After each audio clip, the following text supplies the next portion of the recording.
Assalamualaikum warahmatullahi taala wabarakatuh. Bertemu lagi kita dalam Nick Family Story Channel.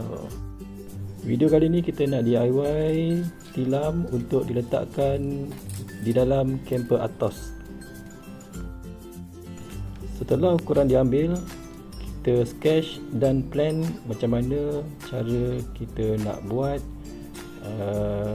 portable tilam yang mudah alih dan senang kita uruskan semasa aktiviti camping nanti.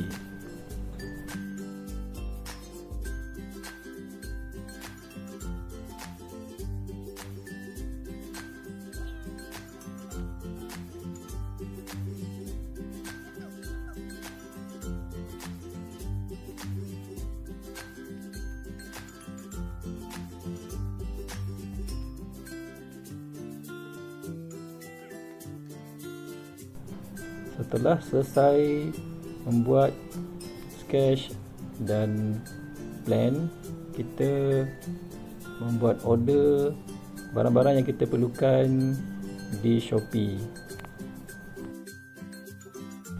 Barang utama yang kita perlukan ialah PU leather dan juga tilam foam yang boleh didapati di Shopee.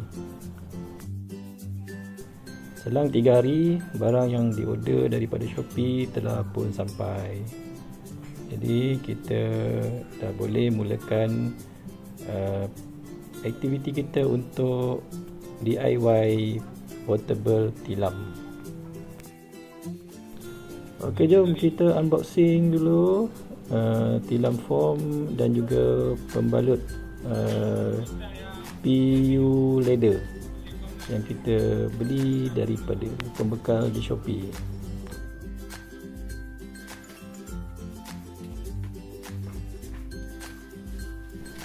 Tilam foam yang aku order ni tebal dia 1.5 inci saja. Tapi kalau nak lebih selesa, boleh beli yang lagi tebal, 2 inci, 2.5 inci ataupun 3 inci. Dia banyak saiz, nanti boleh pilih je.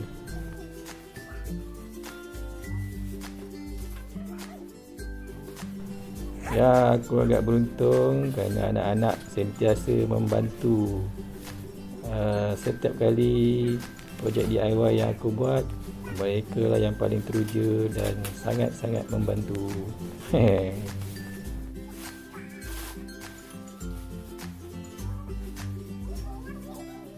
Okey, ni dia segulung tilam foam dan juga satu gulung PU leather sebagai pembalut untuk kita DIY tilam nanti. Belum apa-apa lagi, diorang dah buat test drive kat sini. Okey, jom kita cuba pasang PU leather ke atas tilam foam yang kita buka tadi. Tengok ukuran dia ngam ke tak ngam. Diorang ni macam biasalah, belum apa-apa lagi. Diorang yang lebih teruja, siap test dulu.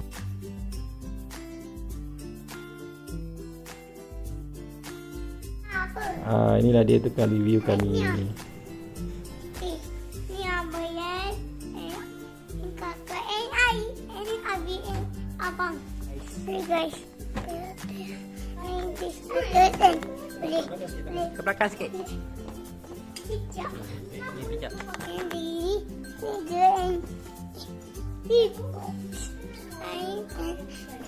dan kucing-kucing. Ay ulo and api hanggang api yung macho. Oh, yeah. Okey, lepas tukang review dah habis review, jom kita buat penandaan pada tilam foam. Sebelum kita memotong kepada 3 bahagian. Kita buat 3 bahagian supaya nanti senang untuk kita pasang dan tanggal dalam camper atas nanti.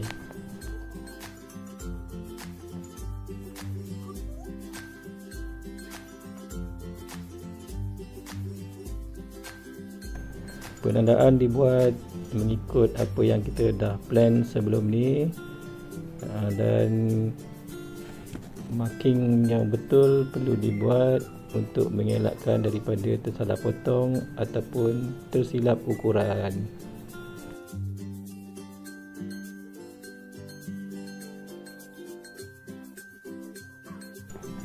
Si kecil seorang ni tak tahulah dia ni pembantu ke apa dia. Dia punya teruja dia lain macam tau.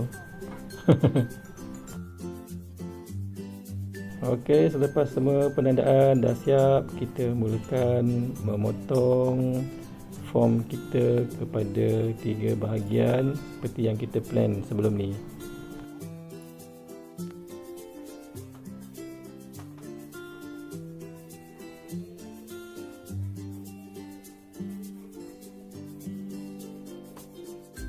Selepas proses memotong selesai, kita perlu buat penandaan pada PU ladder kita untuk kita jadikan dia sebagai pembalut tilam form nanti.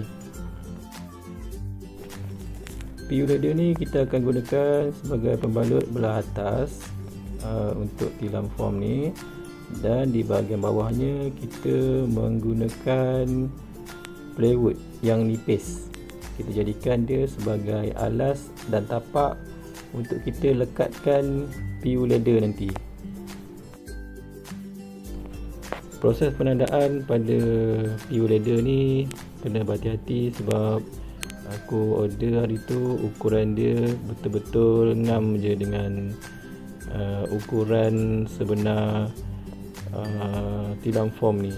Jadi memang ukuran dia kena berhati-hati lah. Kalau tak nanti tak cukup pula. Nak order lain makan masa pula 3 hari lagi. Pastikan ukuran yang lebih pada bahagian tepi PU ladder ni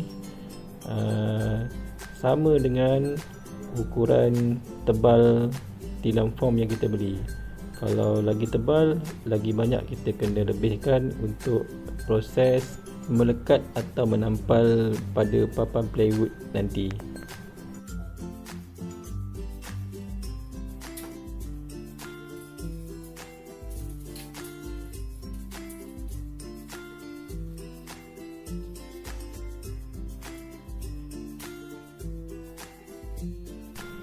Okey, selepas ukuran dah ditanda, jom kita potong mengikut apa yang kita plan.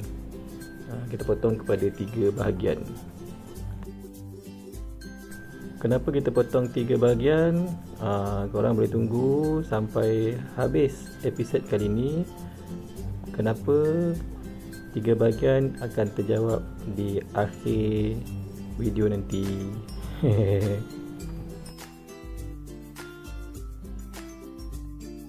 Okey, bahagian yang paling kecil ni kita akan potong untuk pendekkan dia sikit kerana kedudukannya betul-betul di atas penutup box kita yang kita gunakan untuk letak tempat memasak ataupun tempat meletak barang semasa kita berkemping nanti.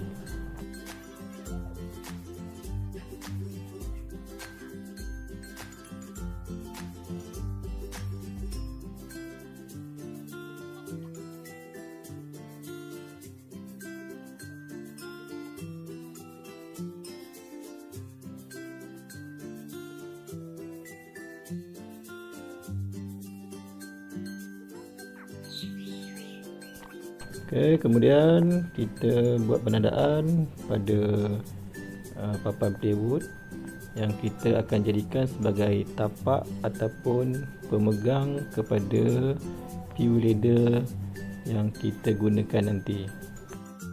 Oleh kerana papan plywood ni terlalu nipis, jadi kita boleh potong dia pakai pisau je. Kalau nak lebih kuat, mungkin anda semua boleh beli papan plywood yang tebal sikit.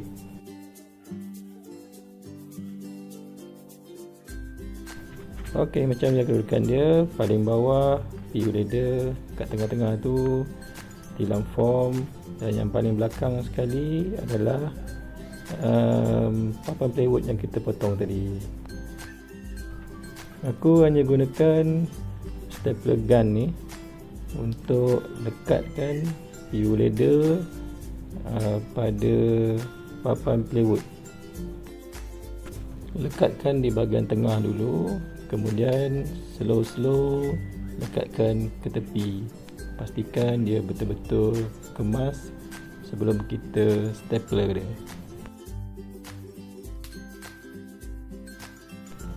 Proses ni kita buat sikit demi sikit supaya kita punya hasil nanti nampak cantik dan tidak berkedut.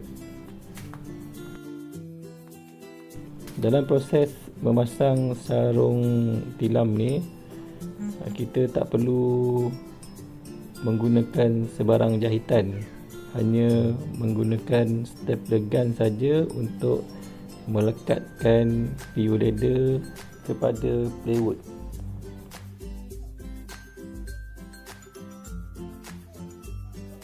Cara pemasangan ni aku tiru daripada YouTuber yang tak asing lagi dalam dunia camper, iaitu Kas Haris. Semasa dia membuat Pajero camper dia. Jadi kat situ aku belajar cara-cara nak buat tilam untuk camper atas kami. Terima kasih kepada Kak Haris kerana banyak berkongsi ilmu tentang dunia camper, dan hari ini aku kongsikan juga ilmu yang sama kepada rakan-rakan lain yang baru nak mula dengan dunia camper.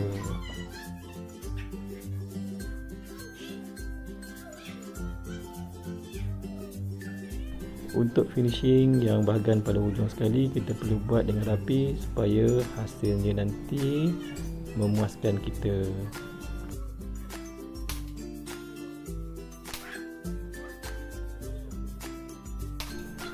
Kata orang, biar lambat asal cantik dan bergaya. Tak ke gitu? Okey, dah siap bahagian pertama. Ini bahagian belakang dan ini bahagian depan. Macam ni dah hasil dia, korang boleh tengok. Dan kita sambung lagi untuk keratan yang kedua. Kita buat sama macam ni. Macam biasa, buat pertandaan dulu pada papan plywood untuk kita jadikan dia sebagai bahagian belakang tapak untuk tilam form kita.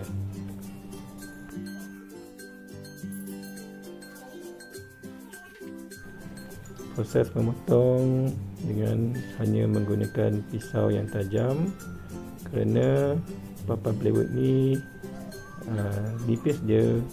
Jadi kita tak perlu menggunakan gergaji ataupun chainsaw.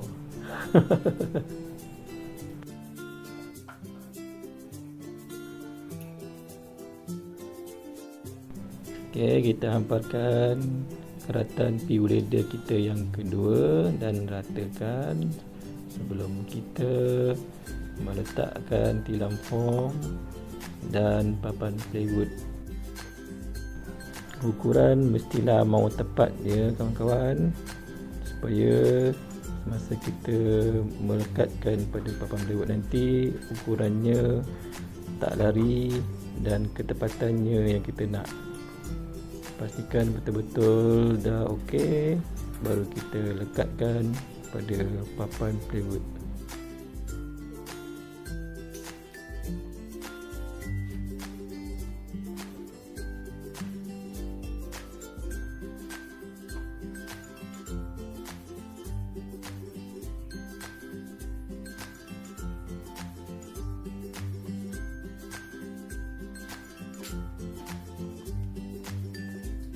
Alright, proses seterusnya meletakkan PU ladder pada papan plywood dengan menggunakan stapler gun.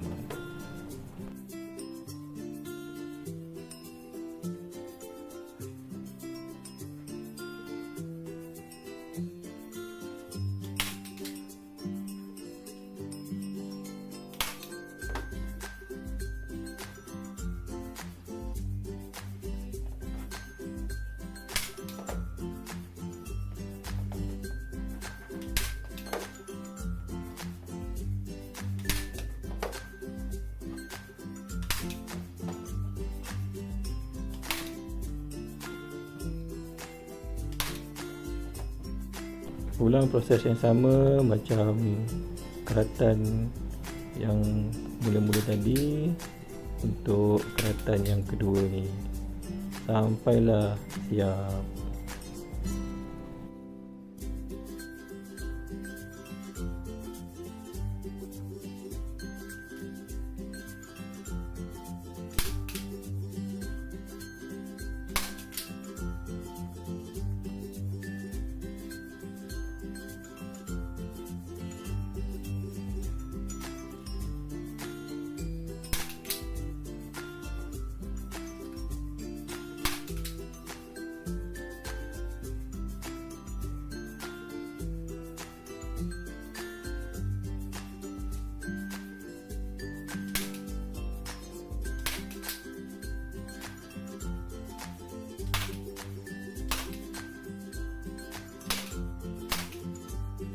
Okey, selepasnya bahagian 2 ni ulangi proses yang sama sampailah berjamil tut. Okey, kita punya cushion dah siap. Kita boleh test dulu.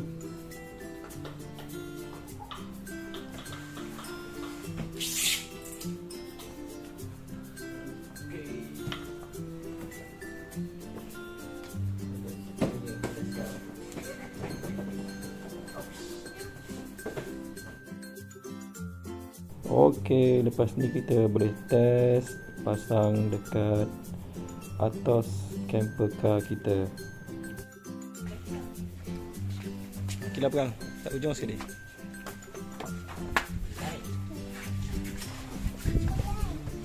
Susun my puzzle. Okey, inilah jawapan dia kenapa kita potong kepada 3 bahagian. Kalau satu je, kemungkinan kita nak masukkan ke dalam atas ni dia tak akan muat lah. Jadi kita potong kepada 3 bahagian, senang. Kita masukkan satu persatu. Itu saja jawapan dia.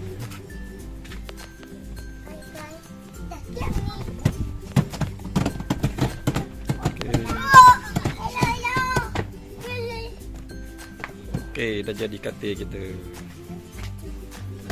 Okey, cushion kita dah pasang. Cik sini.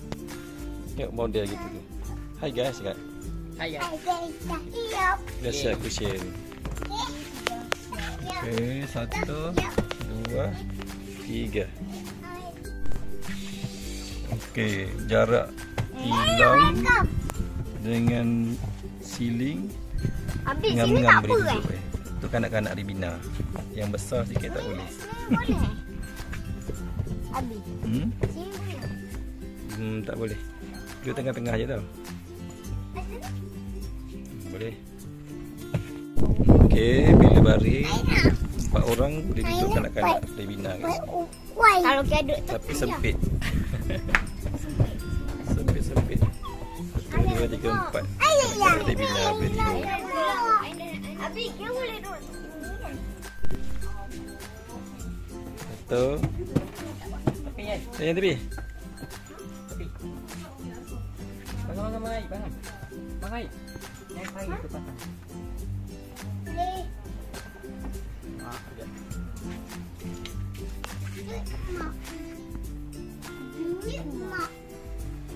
Cek belakang dulu.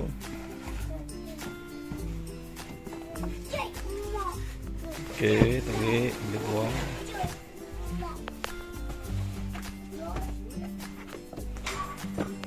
Okey. Okey, terima kasih kerana menonton episod kali ini dan kita jumpa lagi di episod akan datang. Kita akan bincangkan macam mana cara nak pasang bag awning yang simple dan modal yang berpatutan, dan juga barang-barang camping yang perlu ada semasa kita keluar camping outdoor bersama family. Sekali lagi aku ucapkan terima kasih kepada semua follower dan terima kasih kerana menonton video kali ini. Jumpa lagi di next episode. Sekian, Assalamualaikum.